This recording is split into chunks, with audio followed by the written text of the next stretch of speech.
Japan में हमेशा से ही मछलियां खाने का एक जरूरी हिस्सा रही हैं और यह जितनी ताजी होती हैं लोग उसे उतना ही ज्यादा पसंद करते हैं। लेकिन जापान के तटों के आसपास इतनी मछलियां नहीं होती कि उनसे लोगों की डिमांड पूरी की जा सके। नतीजन मछुआरों को दूर समुद्र में जाकर मछलियां पकड़नी पड़ती है। जब इस तरह से मछलियां पकड़ने की शुरुआत हुई तो मछुआरों के सामने एक गंभीर समस्या आई। वे जितनी दूर मछलियां पकड़ने जाते उन्हें लौटने में उतना ही अधिक समय लगता और मछलियां बाजार तक पहुंचते पहुंचते बासी हो जाती और फिर कोई उन्हें खरीदना नहीं चाहता। इस समस्या से निपटने के लिए मछुआरों ने अपनी बोट्स पर फ्रीजर लगवाए। वे मछलियां पकड़ते और उन्हें फ्रीजर में डाल देते। इस तरह से वे और भी देर तक मछलियां पकड़ सकते और उसे बाजार तक पहुंचा सकते थे। पर इसमें भी एक समस्या आ गई। जापानी फ्रोजन फिश और फ्रेश फिश में आसानी से अंतर कर लेते और फ्रोजन मछलियों को खरीदने से कतराते थे। उन्हें तो किसी भी कीमत पर ताजी मछलियां ही चाहिए होती। एक बार फिर मछुआरों ने इस समस्या से निपटने की सोची और इस बार एक शानदार तरीका निकाला। उन्होंने अपनी बड़ी बड़ी जहाजों पर टैंक बनवाए और अब वे मछलियां पकड़ते और उन्हें पानी से भरे टैंकों में डाल दिया करते।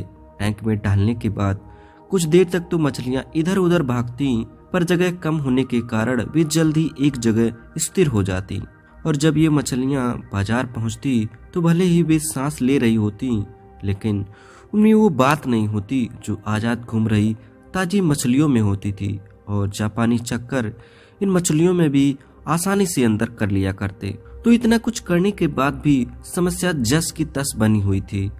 अब मछुआरे क्या करते? वे कौन सा उपाय लगाते कि ताजी मछलियां लोगों तक पहुंच पाती? फिर उन्होंने कुछ नया किया। वे अभी भी मछलियां टैंक में ही रखते, पर इस बार वो हर एक टैंक में एक छोटी सी शार्क मछली भी डाल दिया करते। शार्क कुछ मछलियों को तो जरूर खा जाती, पर ज्यादा मछलियां बिल्कुल ताजा पहुंचती। ऐसा क्यों होता था? क्योंकि दोस्तों, शार्क बाकी मछलियों के लिए एक चैलेंज की तरह होती थी। उसकी मौजूदगी बाकी मछलियों को हमेशा चौकन्ना रखती और अपनी जान बचाने के लिए वे हमेशा अलर्ट रहती। इसलिए कई दिनों तक टैंक में रहने के बावजूद उनमें स्फूर्ति और ताजापन बना रहता था।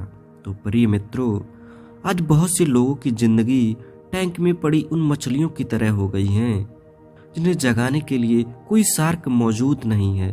और अगर अनफॉर्चुनेटली आपके साथ भी ऐसा ही है तो आपको भी अपनी लाइफ में नए चैलेंज एक्सेप्ट करने होंगे। आप जिस रूटीन के आदी हो चुके हैं उनसे कुछ अलग करना होगा। आपको अपना दायरा बढ़ाना होगा और एक बार फिर जिंदगी में रोमांच और नयापन लाना होगा।